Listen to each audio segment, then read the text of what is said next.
but success is a series of small wins. And I just want to emphasize, and I just want to dedicate this podcast to motivate you guys for this week and to really understand that success is a series of small wins, and you have to believe for yourself that what you're doing is valuable, what you're doing is purposeful, and don't let anyone knock you. When I was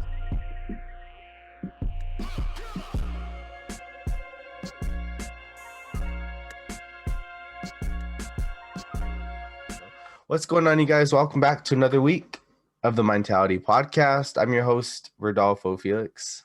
And co-host Eric.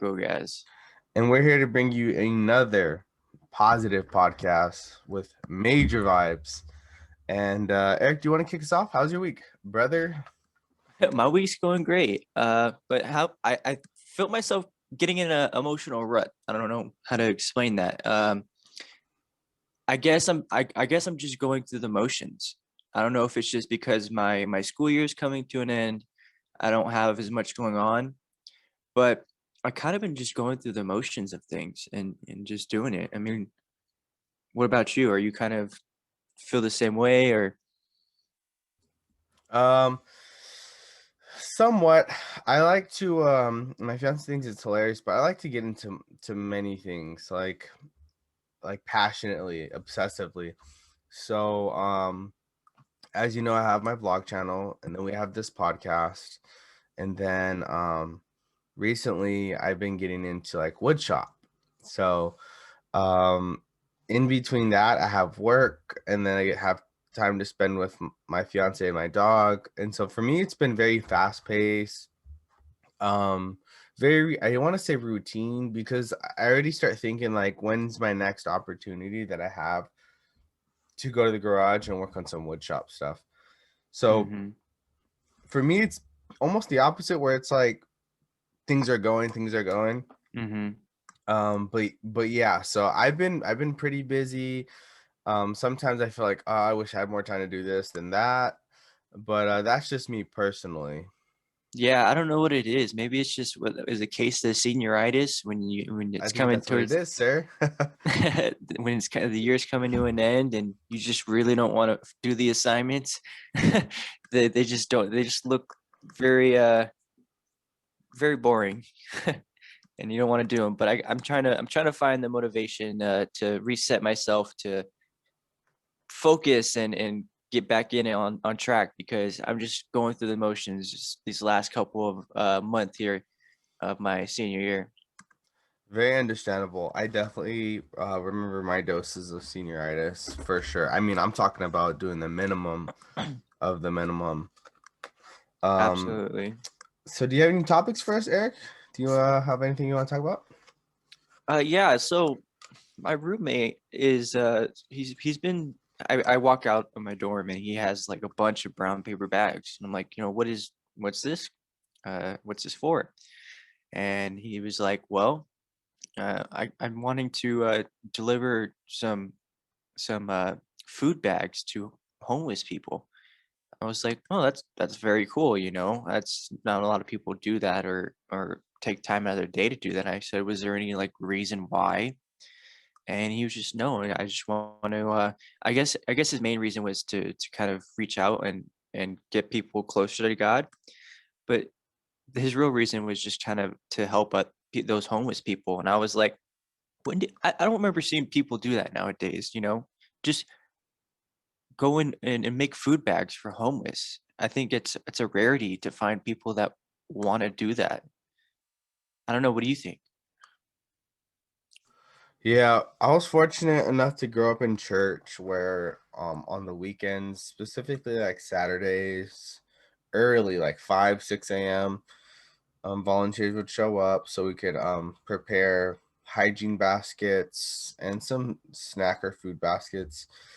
Do they still do that now? I'm not sure. I don't know. But I don't think I would even know that people would do that if I didn't even attend that church. And I don't even know if that's the only church that does that. But Hmm. to your point, it's very rare. It's very rare to see those who are fortunate to help the unfortunate. Um, I mean, I see a lot of homeless people on my way to work, from work, or just driving Mhm, around the city, off the freeway exits. mhm. And it's interesting how it not that I've seen.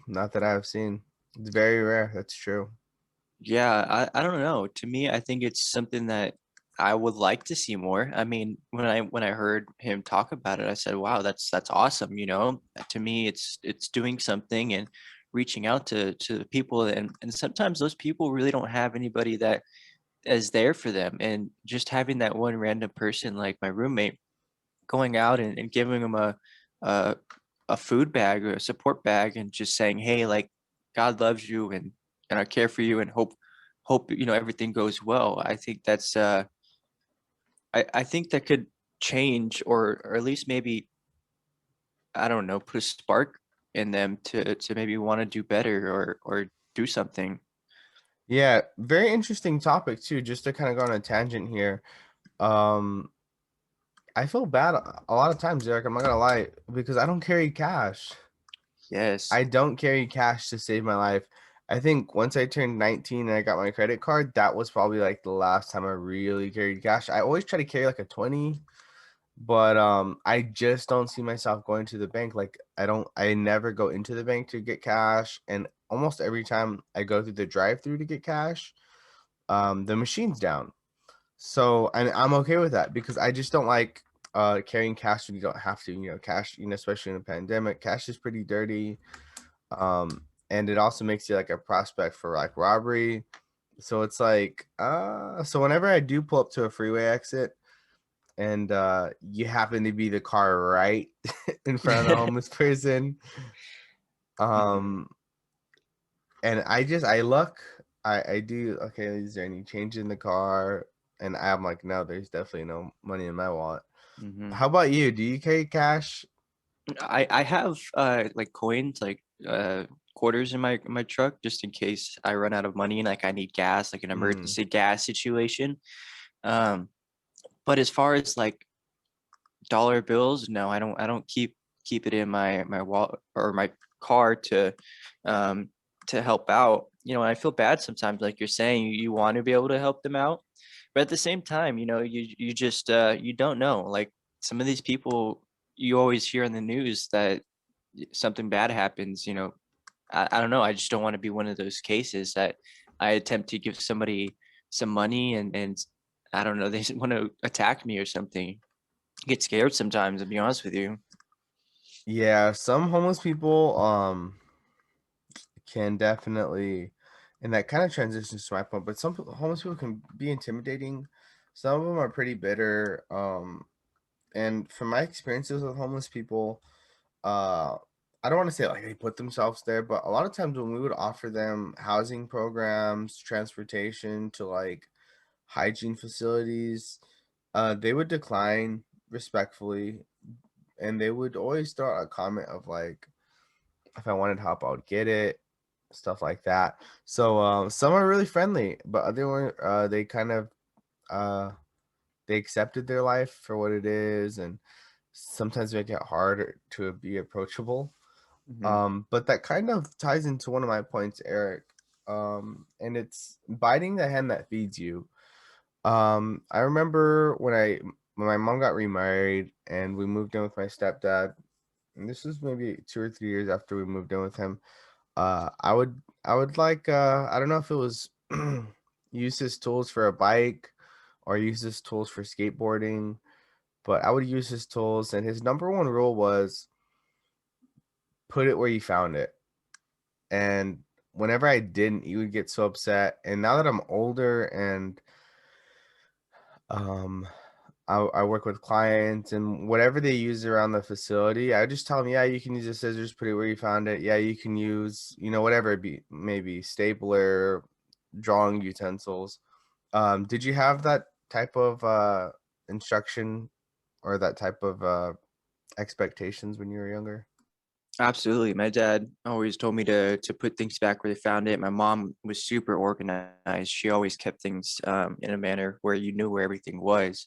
But I would get lazy sometimes, just to be honest with you. I would get lazy. I would use it, forget to put it back, or just really was like, I'll get to it later, and I just never did. And then, yeah, so there's times where I did that.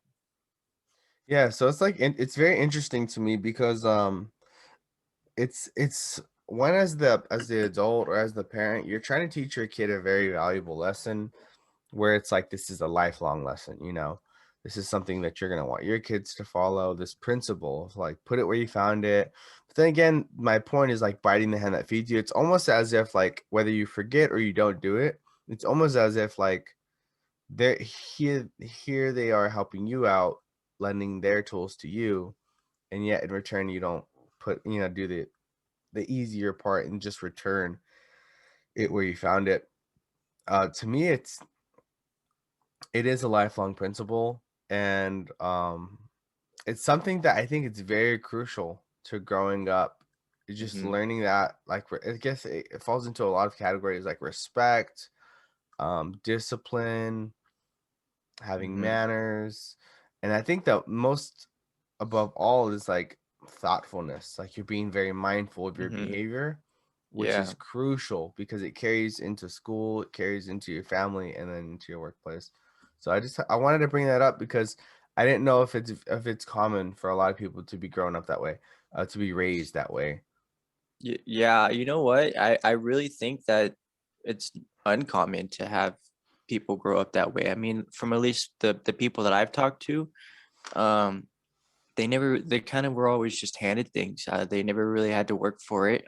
Like me, I had to have, if I wanted money, I had to work for it. I had to go, mow the lawn, or clean the dishes, things like that. I could never just get it. And I guess that taught me to what work does, and the prosperity that comes through working hard and doing the right thing, just from a young age, and also the value of money. And this is actually a good story.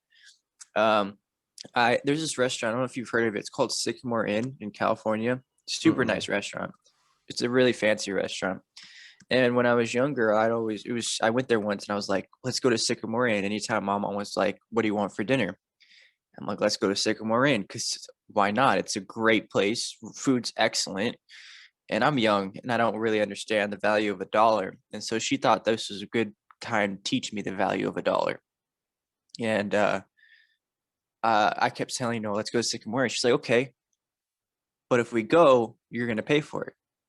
And I'm like, okay. I mean, I have my money. I'm like $100. I feel like a big baller. $100 when you're younger is like $1,000. And so I go and I'm looking at the menu, and I did something I've never done before. I started looking at the prices of the food that I'm ordering, and I'm looking at it and I'm like, wow, $13 for artichoke? That's crazy. And I'm like, okay, so I let my mom order first and then my stepdad. And my mom looks at the menu and she says, I'll have the salmon and a glass of wine. And I look at the salmon and it's like $30. And I'm looking at the glass of wine, I'm like 25. I'm doing math in my head. Then it turns to my stepdad. He says, I'll have the steak and another glass of wine. I'm doing quick math in my head. That leaves like $13 or something like that, or $10 left. And I'm thinking to myself, wow, like I'll take a water and the cheapest item on the menu, please. And it taught me real quick the value of money. Yeah, that's rough. Yeah, that is really rough. I'm trying to figure out if I've ever had an experience like that. For the most part, I grew up like pretty poor, so um, we went out like not often, and I don't think my parents ever put that much heat on me before. I remember a few times where I had my own money, like my dad gave me a 20 or something, and like I went to the store, my friends went with me, and they wanted something too. And it was kind of like that experience where it's like, okay, you want a bag of chips? Sure. Wait, you want a drink too? And then you want to drink and chips too? And I'm like, okay, okay, okay. Let's just get out of here. Hurry up, pun. Hurry up and pay. Yeah, I don't know. It just really taught me the value of money. And I from that day forward, I was like, okay, I'll think twice before I ask, something expensive for food or clothing, because I never really put value behind the dollar until I had it myself and had to pay for it myself. And I thought that was one of the life lessons that I cherish to this day, and I hope to one day bring give to my children, is teach them that lesson as well. But I think that's one of the things too people don't understand is the value of a dollar and how spending it, it really is, and living day to day, things like that. Yeah, it's a good point. That's another life lesson that you gotta learn early is value and the cost, having balance, like not always wanting to go out to certain places and stuff like that. It's definitely a value to learn as a kid. I wanted to bring up my second point here, Eric, and I don't know if you've had the same experience, but this is just kind of like a moment of gratitude in my life. I was at work recently and I was thinking about like where I was, where I want to be, and I was thinking about how every time I started at the bottom and like I worked my way up to like a different field. So let me just break this down. So I started my first job ever was in retail when I was, I'm sorry, fast food. My first job ever when I was 18 was fast food. I was a grill, was a person on the grill for 1 year exactly. And then once I felt like I wasn't getting paid enough, I wasn't getting enough hours, I put an application for a retail position. So you go from being in a grill environment, a restaurant environment where your t-shirt would smell like grease and you would have to wear those non-slip shoes and you'd have to wear like a hat that would oily at the end of your shift, to now being in a position where um you it's the opposite, where you got to wear like cologne and you got to have your hair combed and you have your t-shirt pressed and a watch and you have to Mhm, look like you can sell an item. mhm, But when I started retail, I was at the bottom again. So in that year I worked fast food, there's a high turnover rate. Would People would quit, people would get fired, you hire new people. And as you know, in the business field, the longer you stay in, the more veteran presence that you have. And so with retail, it was the same thing. When I finally got to retail, I was at the bottom. But the longer you stay in there, the higher rate, there's a high what's it called? Turnover rate. So a lot of people quit, a lot of people get fired. And I was there for 3 years roughly, 2.5 years. And and I would continue my veteran presence. People would quit, Rodolfo's still there. People would get hired, Rodolfo will train them. And then once I got tired of retail, I went to warehouse with the same company for Nordstrom still. I started at the bottom of the warehouse, and warehouse is probably the highest turnover rate than any other field because it's just so demanding on the body. So in just the 5 months or so, maybe 6 months that I was working warehouse, I was already almost training people. And my point is like every bottom that I'm at, so I'm at the bottom of fast food, then the bottom of retail, then the bottom of mhm, warehouse.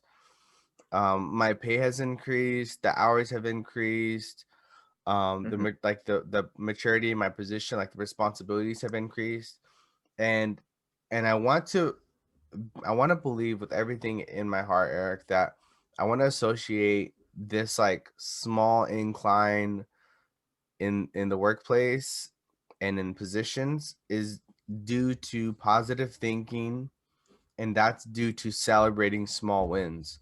So I mhm, remember being a senior in high school, second semester, and asking people like, "Do you have a job? Like, do you have a job?" And I knew the answers were no, but for me as a senior in high school, for me to have a job when others didn't, I was celebrating the small wins. I was grateful. Like, mhm, yeah, sure, I only do 12 hours a week, but I still have a mhm, job.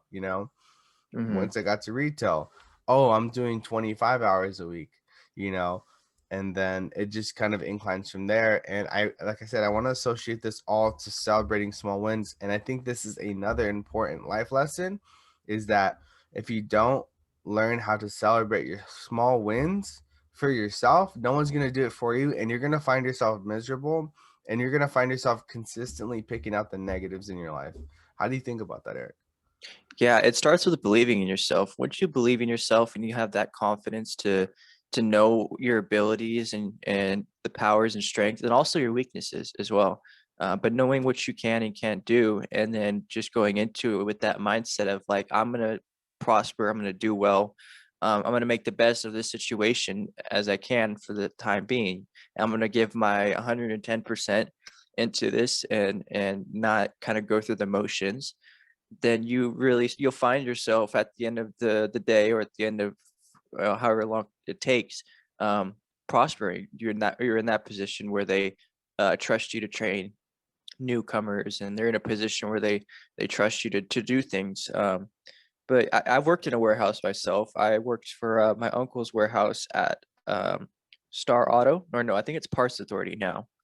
I worked in a Parts Authority warehouse, and I remember going there for a summer job, and like similar high turnover rate, same thing. And it was a lot of manual labor, but I just remember like going every day and knowing I'm representing my uncle who's part of the business, knowing I'm representing my name, and just going every day and putting in the work and doing above and beyond, trying to do everything I can. And I remember by the end of the summer, they were giving me positions or opportunities that people who've been working there longer just never had, because they just went through the motions all the time, and they never went out above and beyond and asked the manager, "Hey, I finished with my things. Can I do something else?"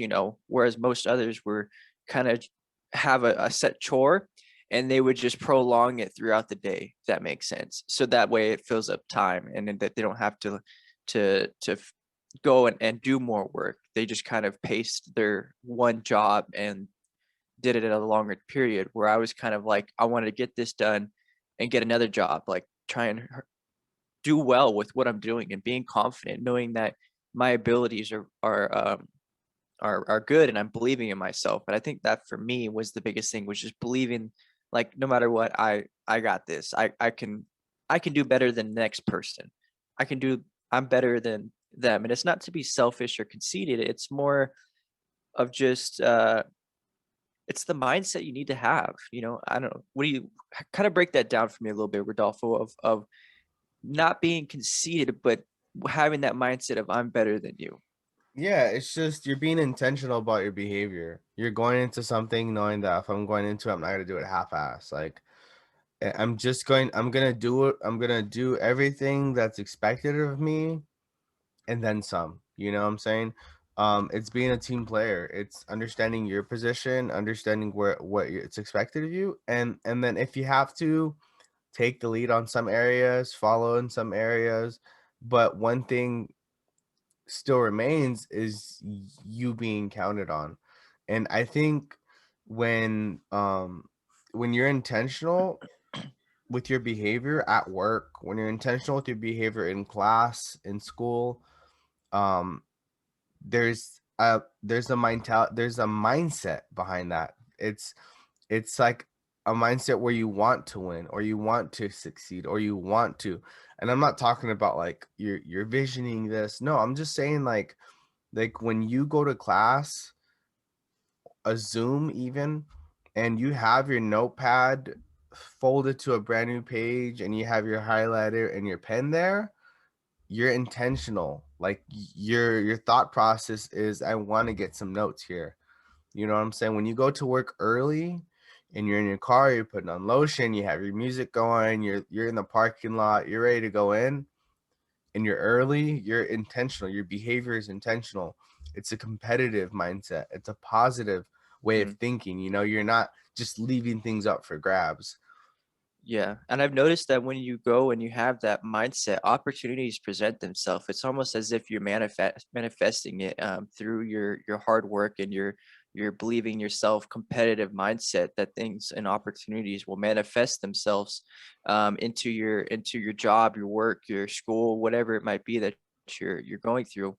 And that just manifests into what you're doing. But you also have to be ready to take those opportunities. Sometimes people will will work and have the right mindset, and then an opportunity is presented to them and they either, choke and don't know what to do with it, or are just happy and content with being at the position they're at and they don't want to move up, and that's fine. And there's nothing wrong with that, but there should be some drive to always want to be better and do better. And I think that being ready for when those opportunities come is an extremely important thing.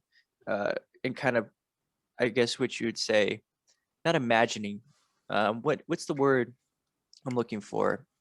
Visioning. There you go. Visioning yourself when that opportunity comes to step up and say, "Here am I. Here, take me. I'm ready." Because there's nothing more than or nothing screams more than this person deserves it than confidence. Confidence is key. Yeah, Absolutely key. that's very true. Confidence is very essential to showing like your potential as an employee, your potential as a player on the team, for sure. Um, but I had to bring this up, Eric, because um I don't know, who knows, maybe I would have still flipped patties if I didn't have that mindset of like I'm ready to move up, because I told you in the past podcast that I talked to my manager at that 1 year anniversary. um, and I said, "Hey, I would like to be a manager if we can start training my way there." And she said, "No." The fact that she didn't say in the future, or she didn't give me any glimpse of hope, I left. And I just wanted to just point out, it's just like, I thanked her for the position, blah, blah, and I told her I was to be looking for other positions Hmm. elsewhere. But I had to bring it up because here I am. I'm just like reflecting. I'm looking back, and this is my fourth job that I have, and I'm trying to figure out. I'm trying to make sure that I'm not going through the motions. Like I'm trying to be on the same pace where it's like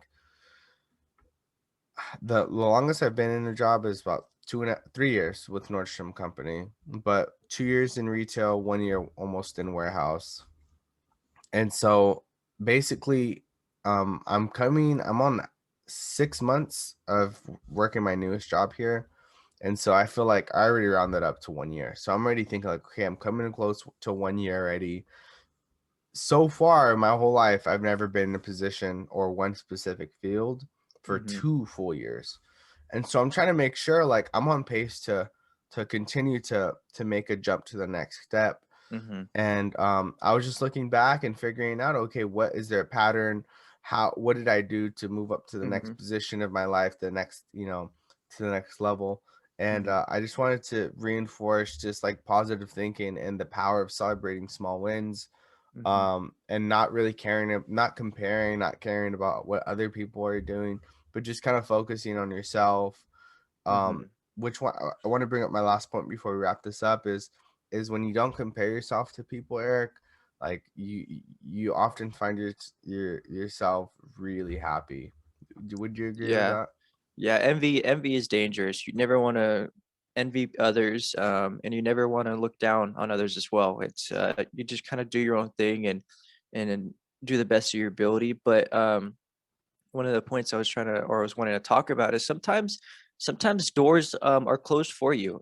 For me, like I believe that God closes doors when He doesn't believe that there's a purpose for you in that field, or that there's anything that you can grow from or reach through that. Even if you are doing everything right, like you said, you were showing up every day, you were being intentional with your work, and you were talking to your boss, you were being confident, and sometimes those doors just are closed for you, and I view it as a good thing. I see, that it's okay because I now know there's something else for me.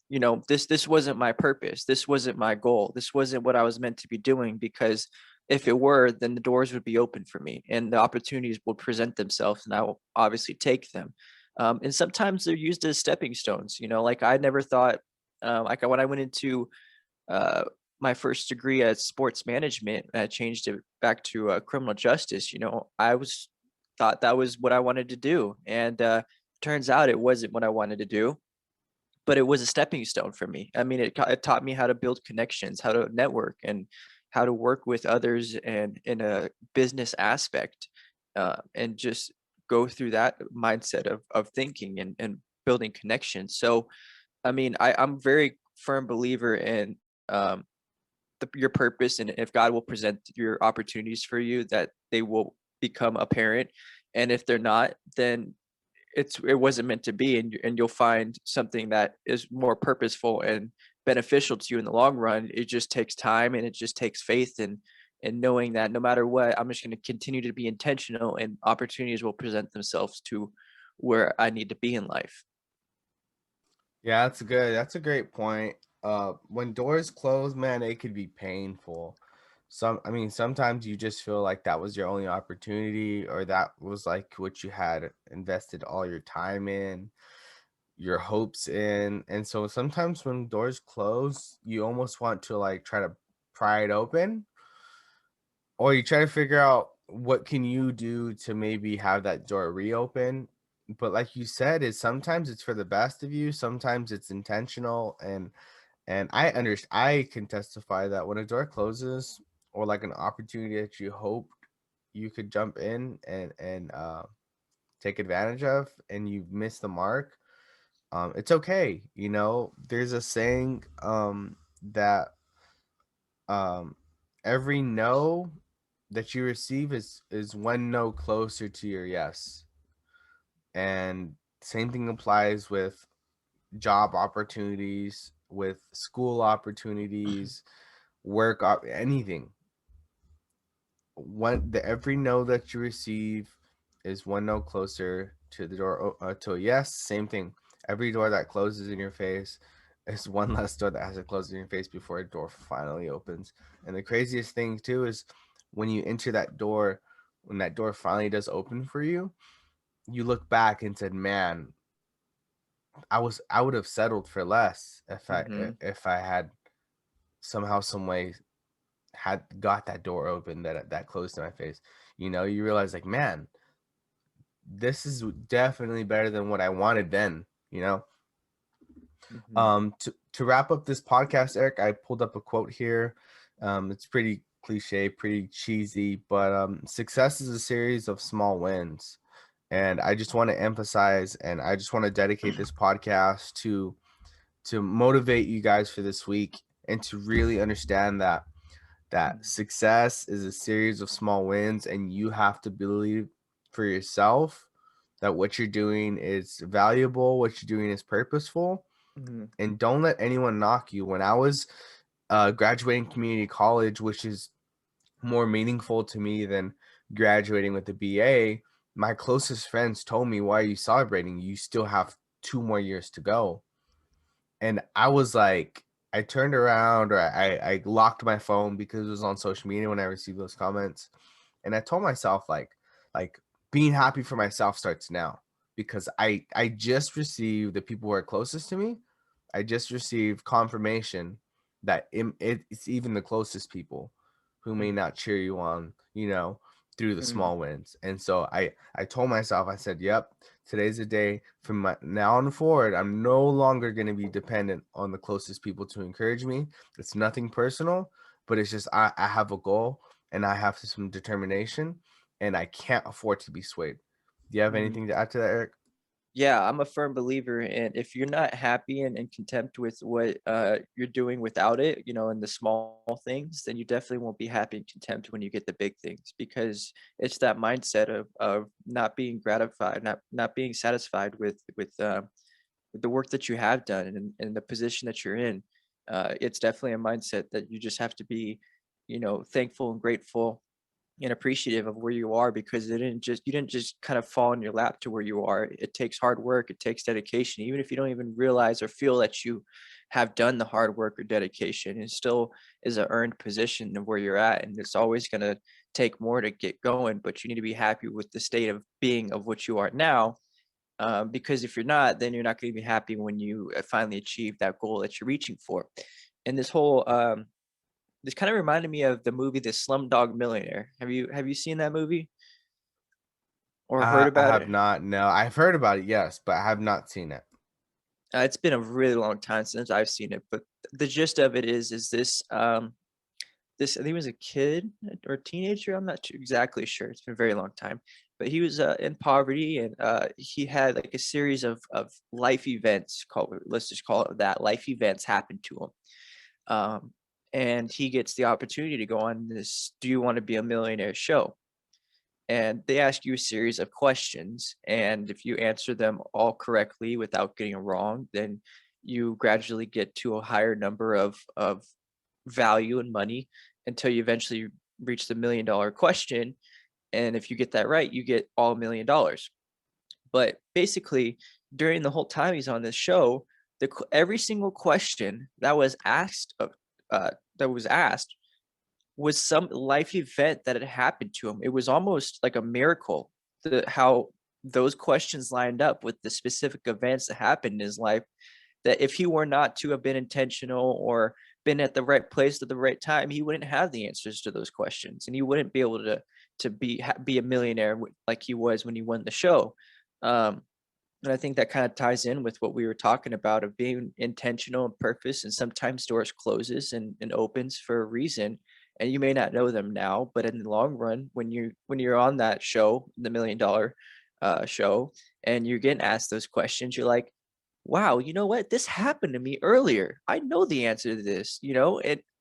It's the weirdest thing, but it's just one of those crazy things about life is that you don't know, but in the time being, you just got to be intentional and be confident in yourself and know that things will work out in the long run. I love it. I love it. All right, you guys. We hope you enjoyed this podcast. We'll see you guys next week. Again, I'm Rodolfo, the host, And your co-host Eric Ogaz. and we'll see you guys in the next one. Peace. Bye.